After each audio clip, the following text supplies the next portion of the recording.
Thanks, Mayor. Hi, everybody. I'm going to open, as I usually do, with a snapshot of where we are, cases, testing, and hospitalizations. Since mid-June and our phase 2 reopening, we've watched our average daily cases steadily increased. It's been a pretty alarming trend that's continued even as we've tightened some restrictions. Our average new daily cases have been well over our set threshold of 50 cases per day for nearly 3 weeks. Every model that we look at shows that our transmission rate, or how quickly the virus spreads in a community, is above the number 1, which indicates widespread community transmission.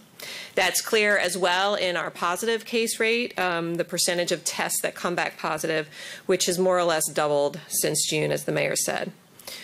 In terms of testing, as you all know, we've had some challenges in obtaining key testing supplies, which has caused some of our partners to have to limit the number of tests offered daily. Others are experiencing long turnaround times with some of the labs that they're using. But I am pleased to announce today that after repeatedly elevating the issue nationally, the federal government has agreed to send us surge testing resources here in New Orleans. So these resources are similar to what you may have heard going on in Baton Rouge, and they're going to allow us to significantly increase the number of tests offered to residents in the region on a daily basis. This is a program that's come together very quickly, just in the last 2 or 3 days. It's going to be supported by the Louisiana National Guard, Louisiana Department of Health, and of course our city health department and Homeland Security.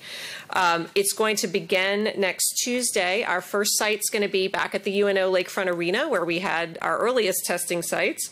This site will be a drive-through, like the original one was, between the hours of 8 a.m. and 6 p.m. Plan is to rotate locations on a weekly basis at the sites of many of our universities in town who have been fantastic partners in bringing this together. And it'll likely on those other sites be some combination of drive-through and walk-up to make it as accessible as possible.